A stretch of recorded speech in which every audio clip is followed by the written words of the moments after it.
마태복음 12장 46절에서 50절입니다. 예수께서 아직도 무리에게 말씀하고 계실 때에 예수의 어머니와 형제들이 예수와 말을 하겠다고 바깥에 서 있었다.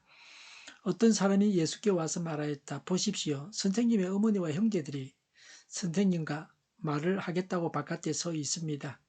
그 말을 전해준 사람에게 예수께서 말씀하셨다. 누가 나의 어머니이며 누가 나의 형제들이냐. 그리고 손을 내밀어 제자들을 가리키고서 말씀하셨다. 보아라.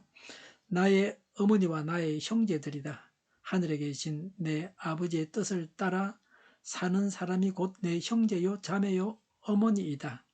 아멘. 예수님의 가족들이 예수님을 찾아왔습니다.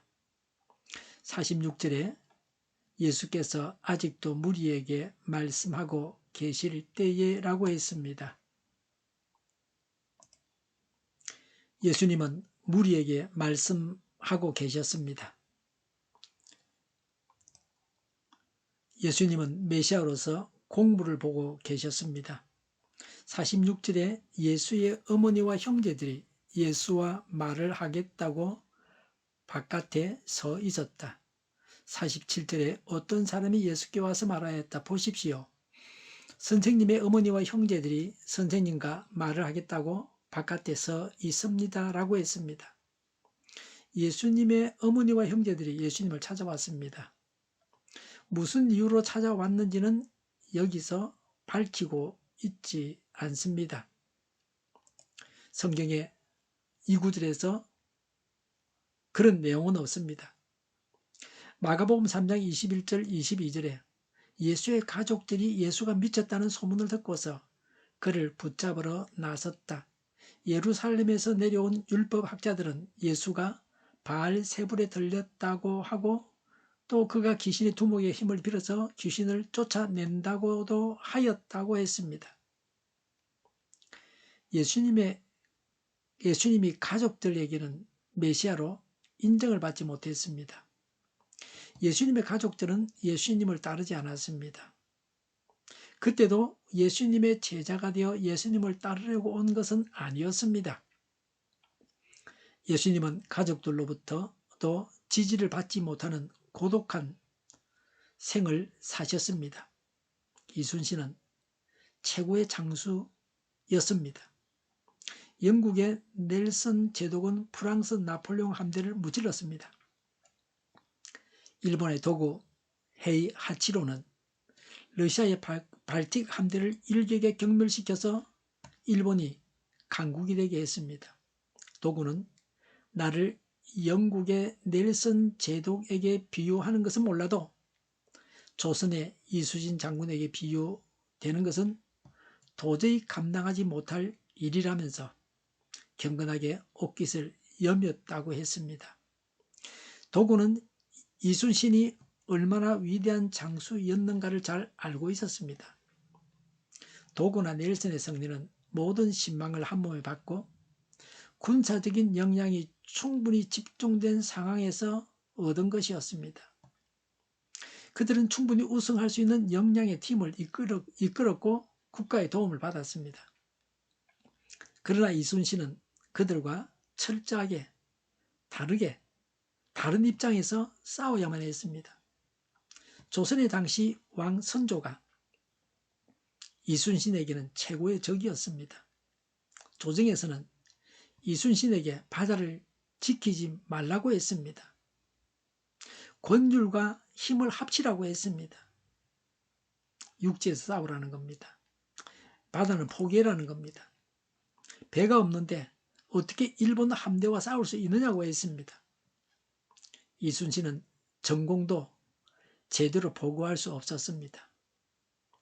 이순신을 죄인으로 몰았던 왕의 실책이 드러나게 되고 왕이 시기할 것이기 때문에 공적을 축소 보고해야만 했습니다. 명랑에서 이순신은 13척의 배를 가지고 일본 배 500척을 무찔렀습니다. 그러고도 130척을 무찔렀다고 보고해야만 했습니다. 이것이 우리 역사입니다. 왕의 신하들이 공을 세우는 것을 보고 있지를 못했습니다. 그러니 나라가 꼴이 말이 아닙니다. 예수님도 공생애를 사시면서 가족들로부터도 지지를 받지 못하셨습니다. 예수님은 고독하셨습니다. 예수님께서 하나님의 일을 하시는데 인간적으로 예수님께 힘이 되고 격려가 되는 사람이 없었습니다. 예수님에게 친동생이 있다는 것을 알 수 있습니다. 사촌 동생들이라고 보기보다는 친동생이라고 보는 것이 더 적절할 것 같습니다. 이들이 예수님의 가족입니다. 예수님께서 육신을 입고 오셨다는 것을 확실하게 보여주고 있습니다. 누가 예수님의 가족인가? 영적 관계를 중시해서 하신 말씀입니다. 48절에 그 말을 전해준 사람에게 예수께서 말씀하셨다. 누가 나의 어머니이며 누가 나의 형제들이냐? 라고 하셨습니다. 예수님의 가족은 보통 육신적인 가족을 생각할 것입니다. 지금 예수님을 만나려고 온 예수님의 가족들이 여기에 해당된다고 거기에 모인 사람들은 생각했을 것입니다.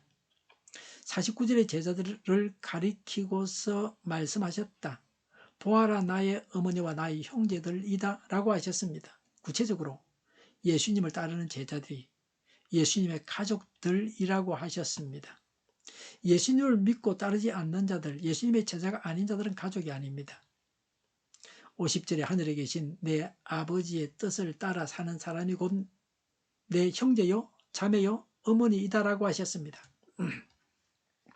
하나님의 뜻을 따라 사는 사람이 예수님의 가족입니다. 하나님의 뜻이 무엇입니까? 그 당시로서는 예수님의 제자가 되는 것입니다. 오늘 우리도 예수님을 믿고 예수님의 제자가 되어야 합니다. 이것이 하나님의 뜻입니다. 유대인들은 혈통적으로 예수님과 동족이지만 예수님을 거절해서 천국에 들어가지 못합니다. 혈통보다 더 중요한 것은 예수님을 믿고 따르는 것입니다. 우리가 천국에 가는 것은 혈통으로 가는 것이 아닙니다. 예수님을 믿어서 가는 것입니다. 오직 믿음으로 구원받습니다. 아버지나 어머니가 예수님을 믿어서 천국 가는 것이 아닙니다. 어떤 청년에게 전도하면서 예수님을 믿으라고 하면 우리 아버지가 목사예요. 우리 아버지가 목사님이에요. 이렇게 말합니다. 아버지가 목사라서 그 아들이 천국에 가는 게 아닙니다. 전도자를 만나서 전도하려고 하면 저도 예수 믿고 있습니다. 이렇게 말을 해야 되죠. 예수님을 우리 앞에 서시게 해야 합니다. 예수님은 우리가 따라가야 할 분이십니다. 어떤 이유에서든지 간에 예수님을 향해서 나를 따라오십시오 라고 해서는 안 됩니다. 모친 마리아도 더 이상 예수님을 인도할 수 없습니다. 예수님이 어린 시절에는 어머니를 잘 따랐을 것입니다. 그게 사람의 도리입니다. 그러나 공생애를 사시는 동안은 아닙니다. 어떤 사람들은 지금도 예수님은 언제나 아기로 어머니 품에 안겨 있습니다. 기도할 때도 예수님께 하기보다는 성부께 하기보다는 모친에게 하면 더 효과적이라고 가르치기도 합니다. 모친을 예수님과 동일한 신으로 만들어서 우상이 되게 하기도 합니다. 끔찍한 일입니다. 모친이 하나님이면 모친의 어머니도 하나님이 되고 아버지도 하나님이 됩니까? 왜 예수님을 따라가야 합니까? 예수님은 하나님의 뜻대로 행하시는 분이십니다. 그래서 50절에 아버지 하나님의 뜻대로 행하는 자라야 내 가족이라고 하셨습니다. 49절에 예수님은 제자들을 향해서 내 가족이라고 하셨습니다.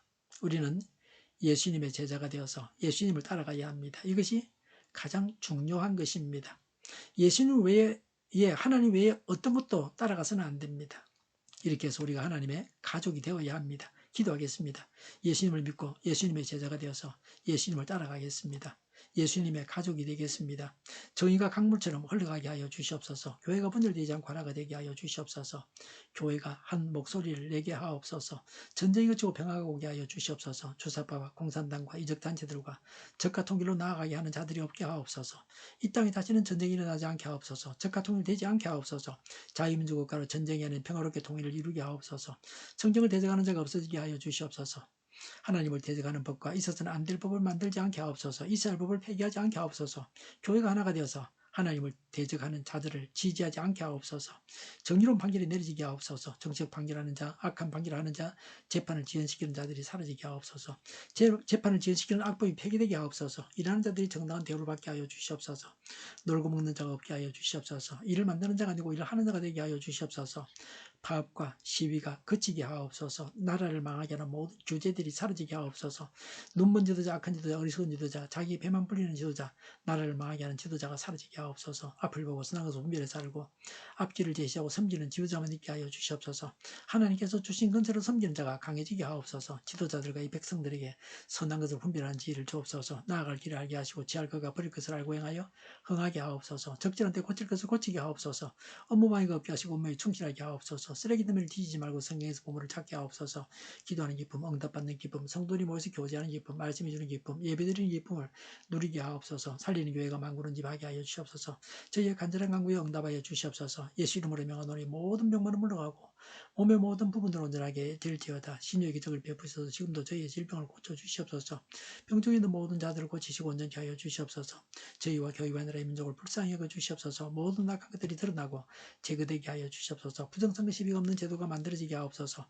하나님께서 기뻐하시는 교회와 나라가 되게 하시며 경제가 나아지고 경상수지와 무역수지가 흑자를 유지하게 하시며 출산율이 올라가고 출산의 기쁨을 누리게 하옵소서. 가공식들이 건강하게 하는 먹을거리가 되게 하시며 늘 맑은 공기를 마실 수 있게 하여 주시옵소서. 어려운 문제들이 해결되게 하여 주시옵소서.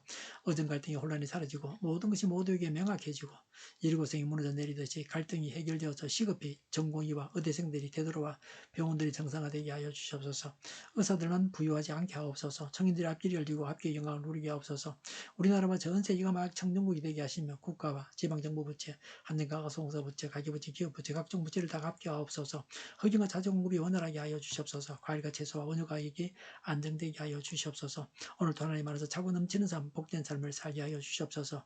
감사와 찬양을 주님께 돌려드리며 예수님의 이름으로 기도하옵나이다. 아멘.